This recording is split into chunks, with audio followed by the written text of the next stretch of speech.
the same time, I'm the kind of person who's I'm a very open person, and I don't like to kind of put on a face, right? So I just kind of gathered that from you. Right? Except makeup. I'll do that shit. You know what I mean?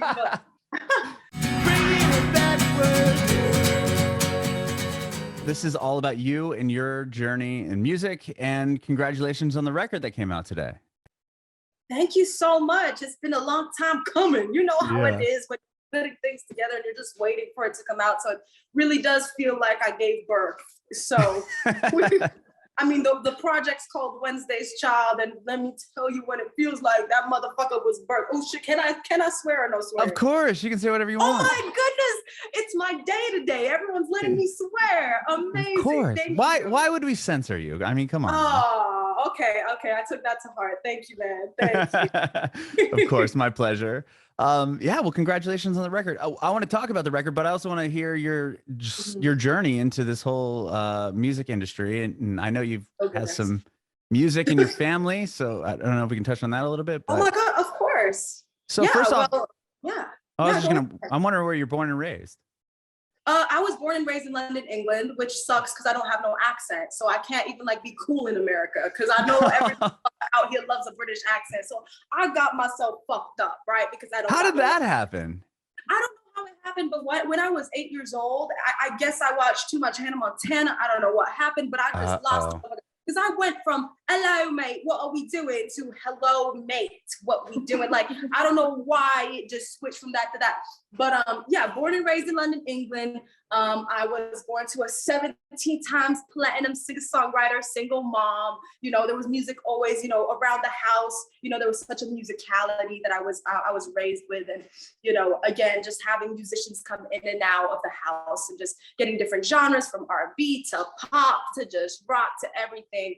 I was raised around that. And then David Ruffin from The Temptations is my uncle, and Jimmy Ruffin is my grandfather. So I was out immersed, ready for the music, man. I was like, there was no going back. I was birthed and I was like, okay, we're ready to do it. So yeah. I like that though, because some kids, I've had this conversation with people before, their kids aren't interested. You know what I mean? Yeah, which is okay too. But I think you have to naturally be gravitated towards the music. I don't think, because I feel like a lot of musical families, right? I feel like they do force a lot of kids to get into the business and do the same thing. But again, for me, I was the one who, wanted to be in the studio and was inspired constantly by the work my mom was doing with all these, incredible, just top-notch, incredible musicians. And she really taught me the importance of lyrics and songwriting and musicality and melodies. And again, I was just so inspired growing up. And I think even having the Motown kind of background in the family, it just kind of gave me this freedom to explore different genres and not be afraid of bringing different sounds and different rhythms to music that's in this project right now. I feel like we have such a great variety that doesn't necessarily it's not necessarily caged by genre.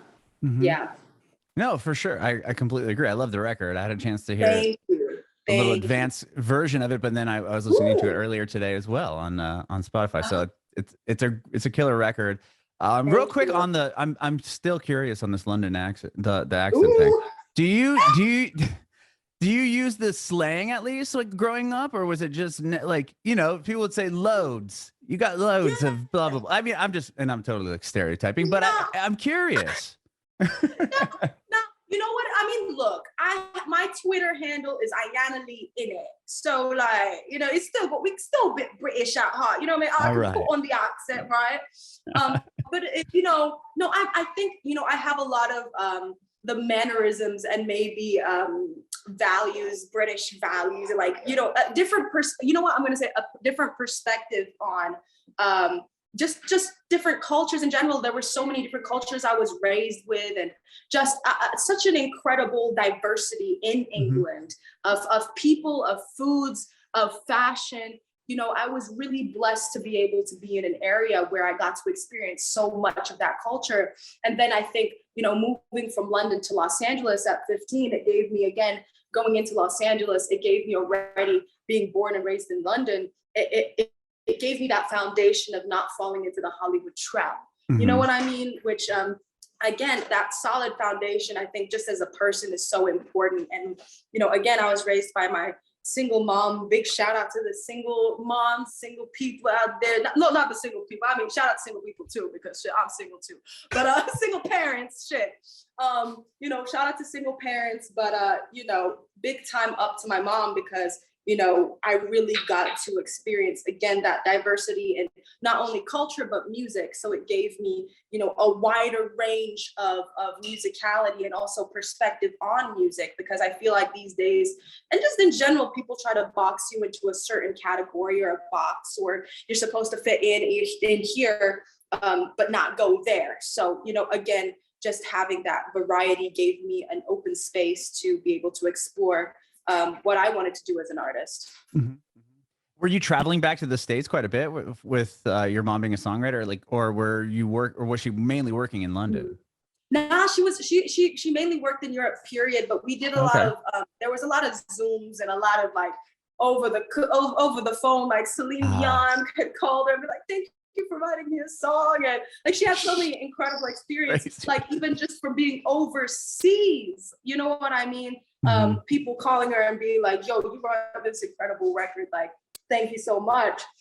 But so you know, I think what happened with being in London is we got to a point where we felt like, you know, again, I wanted to chase my dreams to the fullest, and she really supported me throughout that time. And again, you know, we moved to Los Angeles and we went broke being in Los Angeles, you know, which one of my songs is called Rich Kids, and it literally says like, I'm broke in a city full of rich kids. So, you know, traveling from London to Los Angeles and then moving to Los Angeles was really, really hard. And it's really hard when you're from, you know, not just another state or city, but from a different country. It's like learning from ground zero again. So I think it's very, it's just the cultures are very different. But again, going back to, you know, her, you know, she did a lot of work over Zoom, and, you know, thank God for the internet, you know what I mean? That we can even do this now. Right. So, I know. It's insane. It's amazing. Yeah. Wow. Well, okay. So very early age, obviously you're totally immersed with music. Are you going to the studio? Like, do you remember your first time, like vividly noticing a studio, or like at 2 or 3? I mean, I don't know. I can't think back that far in my life, but I don't know if you have those memories. Man.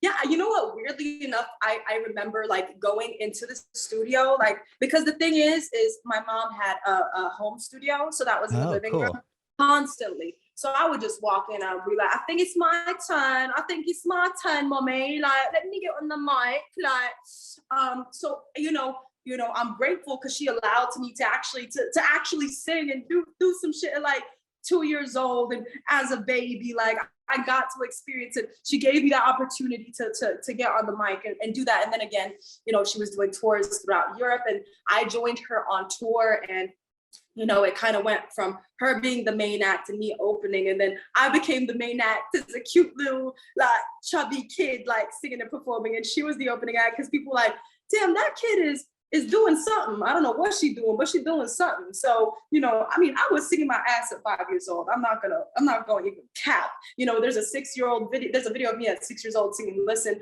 I mean, the passion alone, I got to hand it to myself. The passion alone really took it there. So, you know, shout out to 6-year-old me. Shout out to her for taking me on tour. And yeah, no, great experiences as a child and very vivid memories and videos. So yeah, I mean, look, I've always been gravitated to the studio and getting the music done. So here we are. You were touring that early on. That's incredible. Ooh, yeah. It's 5, 6 years old. Wow. Yeah, I'm excited to do it again because shit, like I know there's been a pandemic and everything, and it's so really, I've heard. Yeah, it's been so right. I know, right? Crazy, right? News, man. But yeah, it's been a pandemic, you know, and it's just been hard for, I think, a lot of artists to not be able to perform and do what they love to do in person. But at the same time, you know, to flip it on the other side, I think it's been a great time for, again, songwriters to sit and really dive in deep into what they want to talk about and what they want to explore. Even, again, just as a person, apart from just being the artist, you know, I think there's a big thing of establishing who you are as a person before anything else, because that reflects into your music. I feel like it reflects into your music, and just being honest, I think is the most vital thing you could do. You know, I don't think it's about chasing or copying anybody or trying to you know, you might, for example, like I feel like even for me, a lot of people are like, what do you listen to? But the variety is crazy. Like we got rock, we got R&B, we got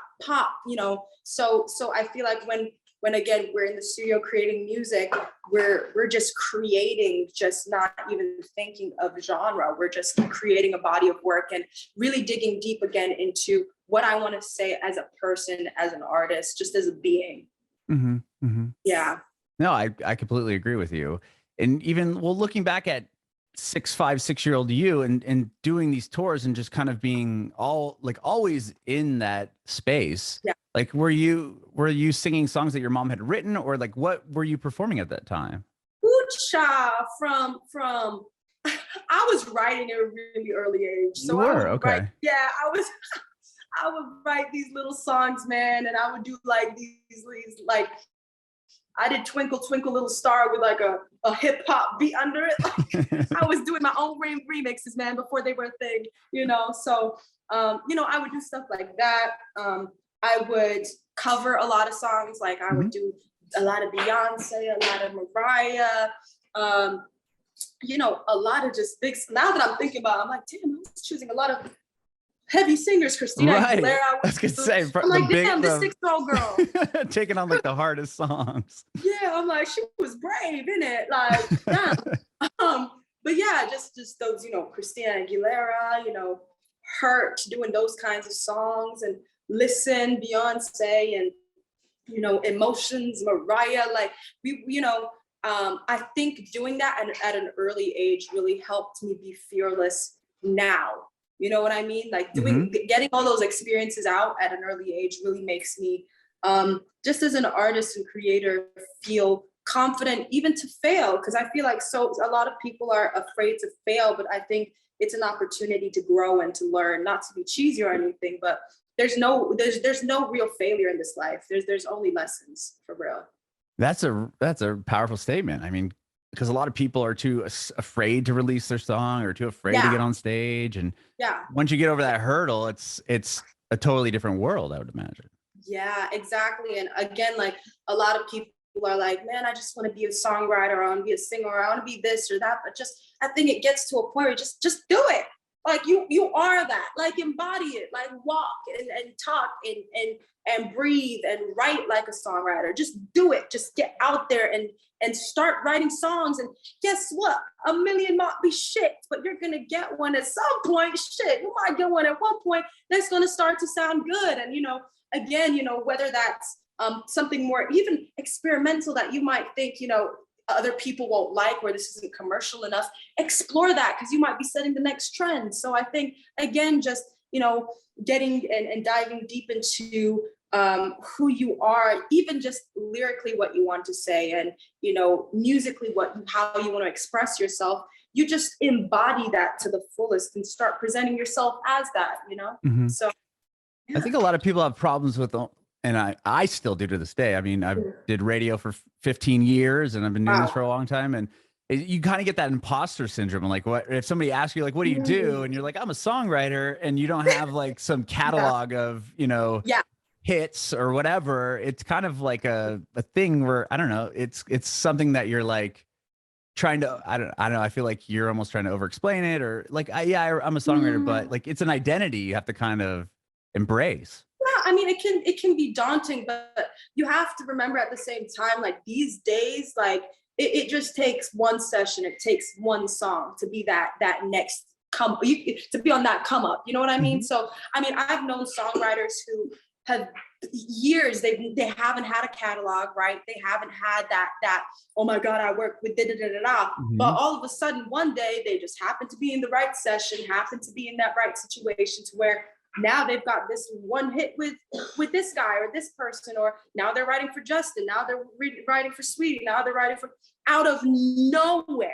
So to me, it's like, again, embodying that, attracting that in your life, it's not about a catalog. It's just about putting in the work. It is a lot of, talking and putting yourself out there at the same time. You can have the work, but if you're not putting yourself out there and in those situations, it's hard to expose it. But again, like, we're in such an internet world, we're in such a world where, and don't get me wrong, like, algorithms and all of that on TikTok and Instagram and everything else, it's really hard, right? Because it's such an abundance of content now. But at the same time, I think the only way to do it is, again, get out there, write with other people, see how that is, collaborate, get out there on the internet. I'm sure there's, a lot of songwriting pages and a lot of things, and different things that you can really get into groups. There's just there's such a bigger opportunity, I think, for songwriters, right? Just a bigger opportunity to really get immersed in that world. So again, like, I don't think it should be daunting for anybody, because everyone has to start somewhere. Everyone has to start somewhere. Yeah, exactly. You're exactly right. And and with the technology nowadays, I mean, it's more, it's easier to kind of record a record. You don't have to put up $15,000 to record a song, or, you can kind of get your feet wet with your laptop and a USB mic or something.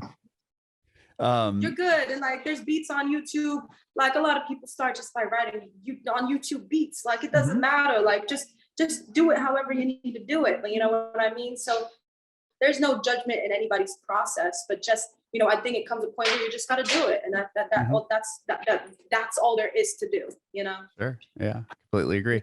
Well, I want to talk to you about getting into Los Angeles at 15. So you come to Los Angeles at 15. Is it because your mom's career took her there, or took you guys there? Or no, I mean, it was, I felt like, we both felt like it was just time to get out of London and really explore the opportunities in Los Angeles, because it is Hollywood. It is the entertainment capital of the literal world. So, again, the opportunity presented themselves. Don't get me wrong. At first, it was a lot of bullshit. I'm not going to fucking cap you right now. There was a lot of fucking bullshit, a lot of fake people. But I think, at some point, a lot of bullshit. At some point, you start to be able to navigate yourself, and you start to really identify what people are who are the fake people, who are kind of giving you the real deal on things. And then it did get to a point that now, I'm grateful to be working with LA Reid and, everyone that's on this project. It's just, there's that kind of opportunity that I don't think we would have gotten in London. So I think we just reached, the roof in that situation, just being in London. So I think it was time to come out. But don't get me wrong, it's really fucking hard. And, again, we went broke being in Los Angeles, lost my childhood home. And my mom sacrificed absolutely everything. And it was devastating. And still makes me proud today, let me tell you. I can't imagine. Wow. Yeah. But again, like, putting it into the music, and we all kind of honed into that, and we created Rich Kids, which is just about, again, being broke in a city full of rich kids. The again, like, coke on the counter, like the things that I've actually witnessed with my own eyes, people doing, and kind of, so many people got so lost in that city. You can lose who you are so much easier than I think people understand. So, again, like, we would eat a lot of canned foods. My mom would sacrifice meals so I could eat. I've seen a lot of, again, drugs, and had friends who've had, I'm afraid what's going to happen to them. Something could happen today, the next day. I don't know. That's the thing about even that city. It's so unpredictable. You don't know what's going to happen. There's designer shit everywhere to kind of disguise the sadness and the depression and the fucked upness of it. But again, it's I feel like transitioning from London to Los Angeles just gave me an opportunity to be able to put that experience into a project that I think a lot of people can relate to on a real level, the honesty of it. And, again, I don't think we shied away from just talking about those kinds of things and emotions. Because, for example, like, I think having a song called Rich Kids and just the whole message behind that, if I had heard that years ago, it would have helped me. It really would have helped me, because I don't feel like enough people talk about the darker side of things. Right. Because there is such a dark side to the world, right? And I feel like as artists, we have the responsibility almost to portray that and not shy away from those darker and harsher realities. Because if you're always talking about, the sunny side of things, then it's not the reality. It's just not the reality. And people will be like, is my life supposed to look like this? Kind of like with social media, right? Is my life supposed to look like this? No, it's not supposed to look like this. It's not real. So just bringing a reality to the music, I feel like has been pivotal for me, at least. Yeah, I think that's an amazing message that you give in this song, because if you think about it, like, people that are really, I don't know, maybe I'm just making up stuff, but I would think that knowing people, like thinking of like the rich school or whatever, those, I grew up in San Diego, like just south of LA. I've seen it, the similar paths of people, and you think like, oh, right, my son's in this district with these, other people that have money, and everything's going to be great. But it's like, those are the kids that have money to access all the other stuff, like you were talking about in the song. You know what I mean? It's not just one area of town. It's like, if you have the means and the money, it's those things are going to fall in line with all of that. Yeah, and I feel like it's not necessarily to bash anyone money, because like, it's like, yo, shout out to everyone who's made their bread. Like, right, of course. Shout out to everyone who's made their bread. I'm gonna give them their flowers, right? And we don't choose how life is gonna hit us, right? So, but at the same time, I think there is, a different perspective, at least, that hopefully I can bring to this with this record, of people who can relate to that situation. I feel like just having something that expresses that side of things is so important. The duality, right? So, I feel like there is an excess of music or just portrayal of that kind of highlight reel of life, whether it is the Ferraris and the rich stuff and that kind of illusion of this is everyone's reality, right? I just wanted to flip it and give my own perspective and give a perspective that I feel like the majority of people have. And unfortunately, it's not talked about. So that's all it really is. Yeah. When you came to LA from London at 15 years old, I mean, 15 is like when you would go to high school, right? Are you going into a regular high school with everyone else? No. Okay. So I first of all, I was so bullied in school, period. Let me just start there. I was so bullied in school. So changed schools four times, had a lot of bullies trying to strangle me, leaves in my pants, a lot of crazy shit. But, at 10 years old, thankfully I was taken out of public school and just started to do homeschooling online. Okay. And at 15, I graduated high school, and I was able to, I was able to completely then focus on my career. And of course, like, I'm the kind of person who absolutely adores learning. So, for me, like, I'm sure I did a little Harvard course like a year ago. Like, I love learning, right? So school's always there. And, again, I got to graduate so early, so I would be able to, really focus and hone in on this career. But, again, like, I think it's such a blessing, again, that I was able to do that and really, again, focus on that, get it done at 15, get that opportunity to do that. And I think, it's not one way for everyone. I think everyone thinks, everyone has to do it this way, or it's the private school, or it's the public school, or it's this or that. But like, really, it's such an individual thing. And people really underestimate also just bullying. Bullying can be some real tough shit, and it takes a toll. And guess what? Your whole life you have bullies. It doesn't end in school. That's the fucked up thing that nobody tells you. After you graduate, you get into your workspace or whatever it may be. And the motherfucker's still there in different faces, in different forms. There are always gonna be those people who are going to try to tear you down, which again brings me back to this project where, you know, with Wednesday's Child, what we really did is, again, it's the whole project and what it represents is that of, you know, Wednesday's Child. It really means, you know, it's from an 18th century poem. You know, every other day of the week was given blessings and good luck and everything. And the only day that, you know, they had that went with a negative connotation was Wednesday. So, you know, it was told that, you know, you're going to have hardships and bad luck your whole life and really go through it. That's what it represented.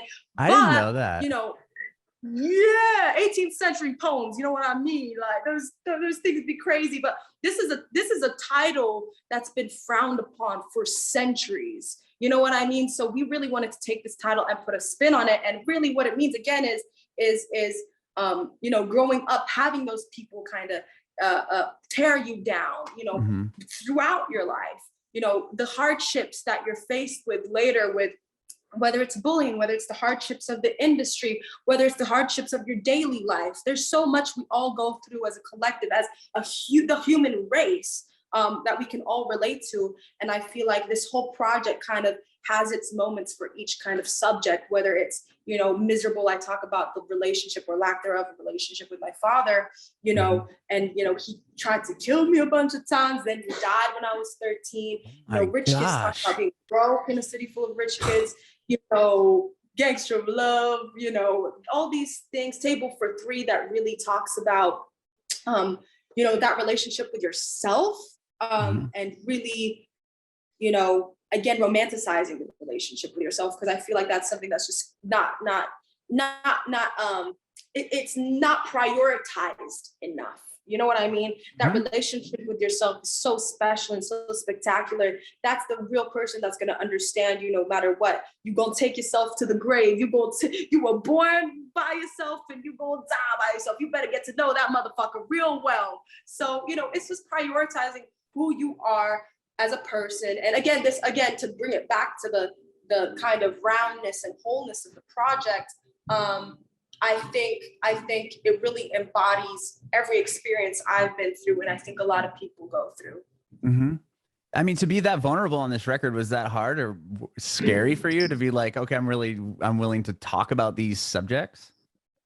I think it was, I didn't really think about it, because for me, I just liked, it almost feels like a weight being lifted off my chest when we make music, right? So it feels like, to me, it's like therapy. So putting it into a song, it really gets, it allows the emotions to really just be put into the music. So for me, it's just very therapeutic, and you know, it can be tough. Like some records, like we listened to in the studio and we started crying. Like we were like, damn, because it's so real. It is really real. And you know, when you perform it, it brings it all back. So, you know, but at the same time, I'm the kind of person who's I'm a very open person, and I don't like to kind of put on a face, right? So I just kind of gathered that from you. Right? Except makeup. I'll do that shit. You know what I mean? But I'll expose myself. Like, I'm a very real and honest person. So at the end of the day, you know, whatever emotion I can put into the music, whatever rawness I can put into the music, I just hope at the end of the day, someone else listens to it and goes, damn, I feel that way, and I'm glad that I'm not alone in it. When did you start the project? Was this something that kind of started when like lockdown happened, or did it start after that or before that? No, I think lockdown was pivotal for it, because I think, again, like I really had to think of myself as a person, what I wanted to say, because I mean, there comes a crossroads in this industry where you're like, you can either kind of follow the, you know, what everyone else is doing, right? You can either do that or really try to create your own path. And by the way, neither is wrong. I don't think anything's wrong. I don't think there's a wrong way to do it, right? But again, I mean, who am I to fucking judge? Seriously. So seriously, you know? So again, like for me, I had to decide just period, what I wanted to say as an artist, what I wanted to, not even as an artist, as a person, what do I want to connect with other people on? What do I want to say? So it kind of started with me asking those questions.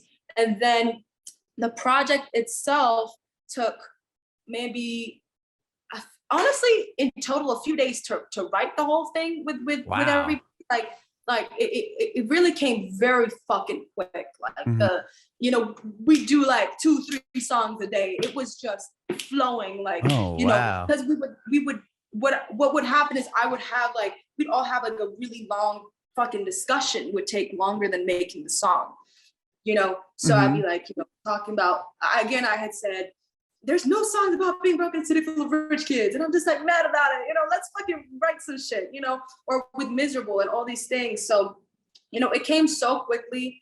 And then, my incredible mom, 17 times platinum, shout out to her. She vocal produced the record. So, she did. She worked on the record with you. That's cool. Yeah, okay, that was you answered my question before I had a chance to ask it. I like that. Yeah, yeah. And she co-wrote on the record as well. So again, like just having a partner in crime that really knows the industry already, and she inspires me every day and really, again, encourages me to just be who I am. And the reason why I'm so open and so, really feel like I'm allowed to be vulnerable is because of her. And I feel like that's the biggest thing in this society today, to feel like you're allowed to be vulnerable, to be allowed to express yourself in your truest form, in your rawest form of expression. So, shout out to again, single parents out there. But again, the project came very quickly, very, very quickly. And that's amazing. You were able to work with your mom on it, and even she helped co-write some of the songs. That's so cool. Yeah, super sick. And that's, I think, what makes it even more real. Having especially with the subject matter that you're talking about too. I mean, she was there as well. Yeah, we dug in. So I had a shoulder to cry on, and those, we both were crying at one point. I'm like, damn, like, woo, we're going through it, girl. Yeah. Sure, it's therapeutic for her as well. Yeah, big time moment. Well, I appreciate your time. This has been so awesome, Aiyana. Again, thank you so much. I'm real quick question on the record, because it's obviously called Wednesday's Child Side A. I'm gonna ask this generic dumb question. There's probably a side B. Whoa, you're the first one who said that. Yes, there literally is a side B. I am. Course, wow. Of course. And it all leads up to a full. You're the first one who's asked that particular question of there's going to be a side B. But yes, there will be a side B, and it all leads up to a full length album. So this whole thing has stayed. It's such a storytelling project. So, I think we're really taking it in some really dope ways, even visually, that I'm excited about. And I'm just excited to continue this story and this chapter in my musical journey. I love it. I love it. Thank you so much for doing this. I have one more quick question real quick. I want to know, if, although you've been dropping this amazing knowledge throughout the whole thing, I'm curious if you have any advice for an aspiring artist. I think the biggest thing for artists is just to really shut the door on people's opinions on what's going on, whether it's the charts or like think, oh my God, I got to do the top 40 thing or anything like that. I think it's very important just as an artist to kind of cancel out the world, block everything, and really sit down and again, explore. There's no wrong way to do it, right? There is no wrong way. There is no rule book. So just sit down, do sessions, do what you need to do, and don't be afraid to truly express your honesty and your perspective on things. And it doesn't have to be what everyone else is saying. That's the whole point. Like, set a trend, do something that's really curated and very much, specifically who you are. And I think that's the biggest thing as a society, all of us add to it just by being ourselves. So if you can be yourself, and again, I think a lot of musicians get it twisted of the fact that you have to be in the music industry, in the industry part of it. You can just make music if you want to, right? You don't have to be in that whole system or a game or whatever you want to call it. You don't have to. But if you do choose to, just really just hone in on who you are, make sure no one, destroys your foundation, and just keep strong with it. And that's all I really have to say on that. Just know you're not alone. I know us artists, we be going through shit all the time. We got a lot to say. We got a lot that's been, it's a very hard world. It's a hard world. And, being an artist these days, we feel like everything's dependent on a algorithm, you know what I mean? So it can be hard at times, right? But just staying strong and staying united. And again, being honest with your work, I think is the biggest thing I can say. Bring it back.